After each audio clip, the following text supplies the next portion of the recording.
point out actually they take a really long time, and you come back and say, oh, well, that's a good reason for leaving then. They take a really long time. I have barely contributed to this conversation, and you've just completely contradicted yourself. No, you're talking about a political negotiation. Oh, my days. Which is different from a trade negotiation. We can't even begin the trade negotiation until the political negotiation is finished. Yes, but there are reasons to do with the trade surplus and so on where it will be suicide. The EU will do a deal on Ireland because what will it look like? Got a 90. Sorry. What will the deal be? What works? I won't be party to the negotiations. But what is a deal that can simultaneously observe single market exit and the requirements of the Good Friday Agreement? Because, John, it doesn't exist. So you can tell me...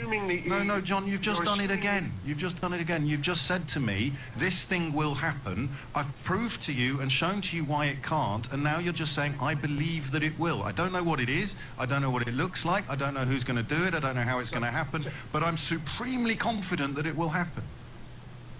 But in any negotiation, you trade concessions. Oh, but we've already established, the first thing we established was that this negotiation is like no other, John.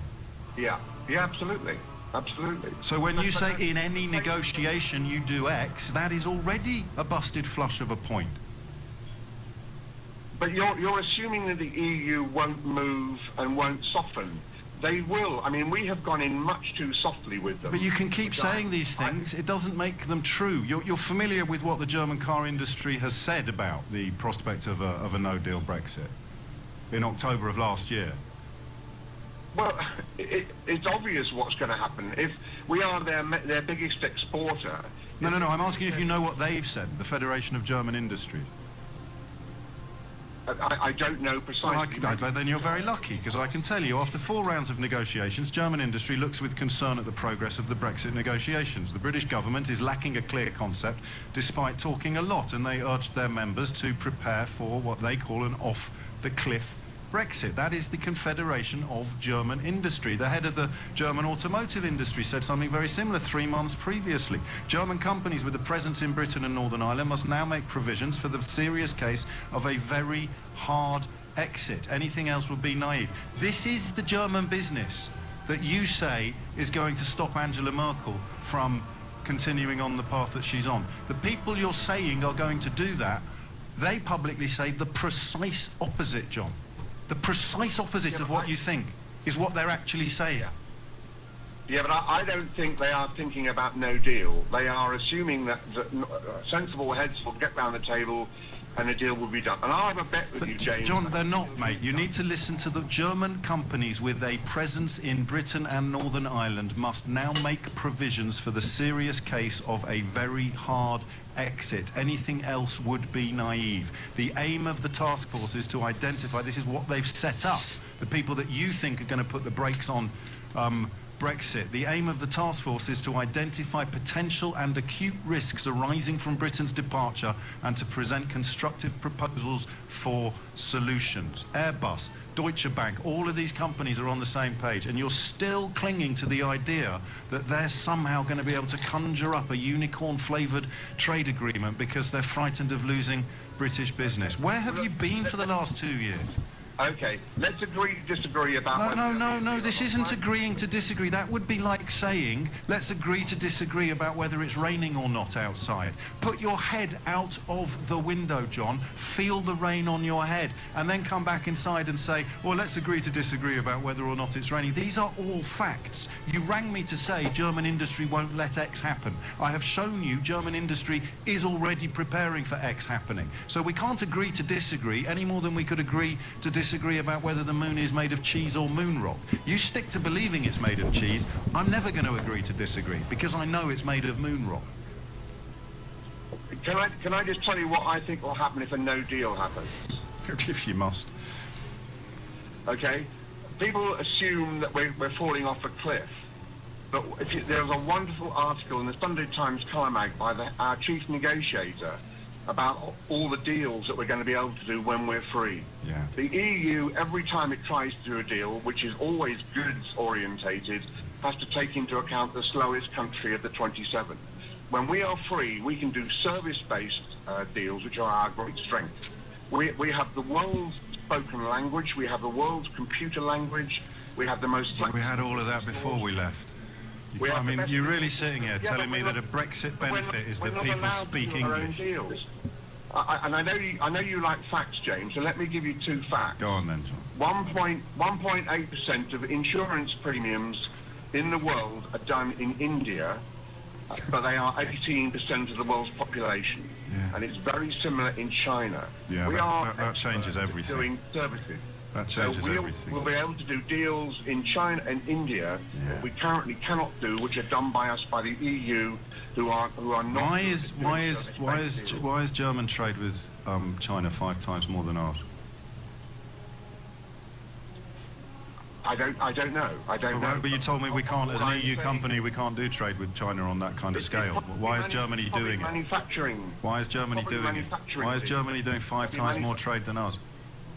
Because it's manufacturing deals which we're not strong at. 80% of our economy is... But we can do, if they can do manufacturing deals, John, we can do service deals. So why is Germany doing 5 times more trade than us? Well, we can't Yes, we do can. service deals because the EU do it on our behalf. No, they don't. Singapore has 3 times... No, John, but you're saying things that aren't true again.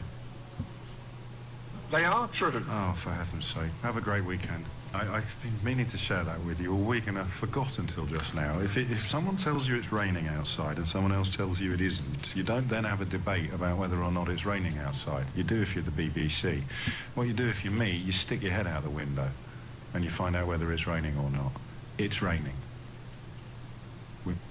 Order! Order! You are an incorrigible delinquent at times. Behave yourself, man!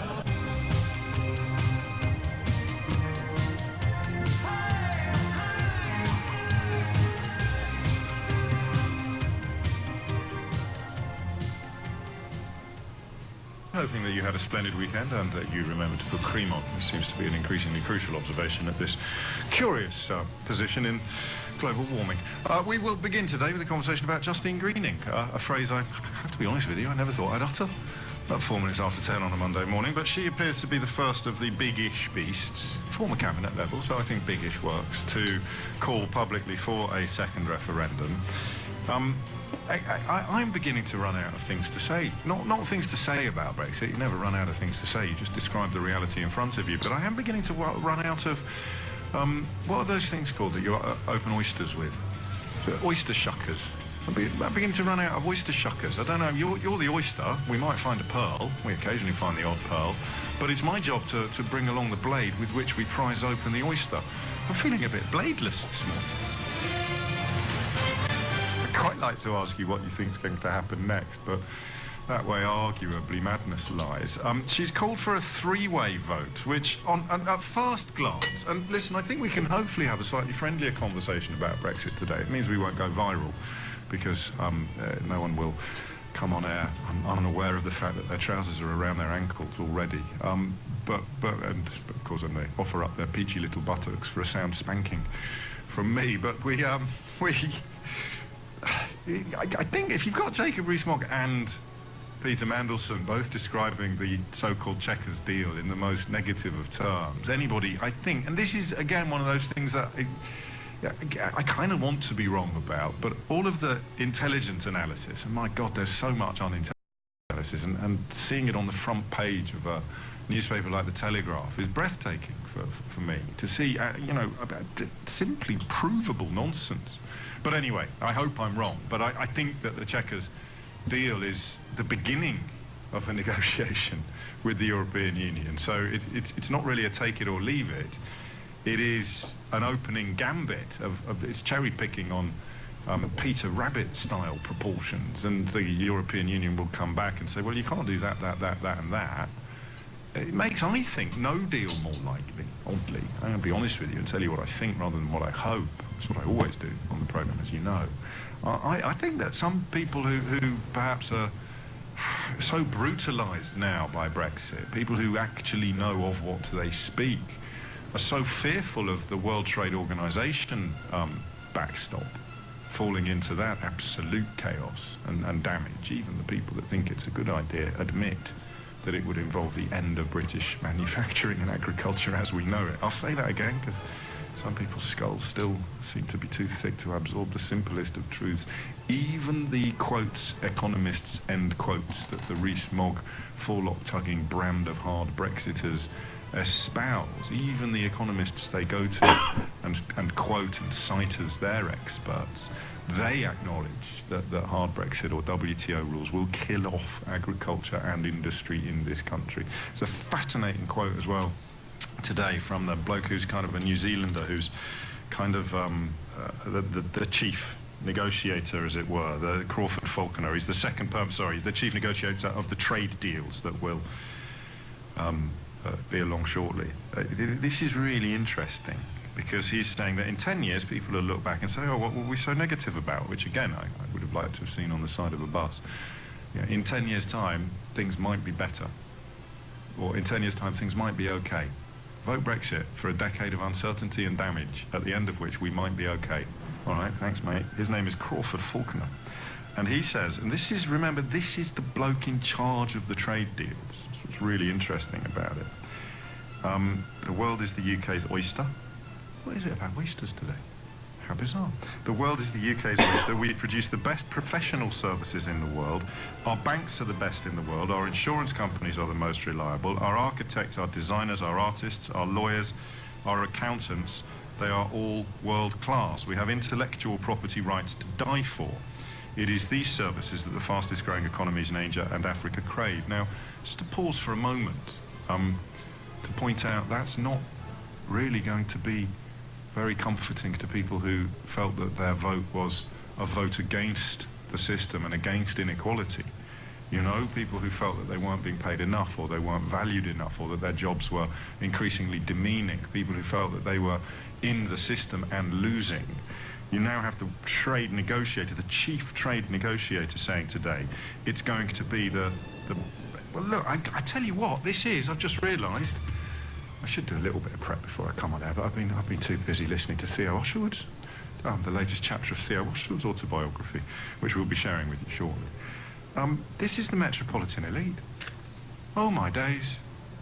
Have we got a sound effect yet for a penny dropping? Did we ever go, hold on, I just want a sort of ding. This is incredible. So this isn't what we're supposed to be talking about today, but I've just clocked something. This is Crawford Falconer, who serves as the second permanent secretary of the Department for International Trade.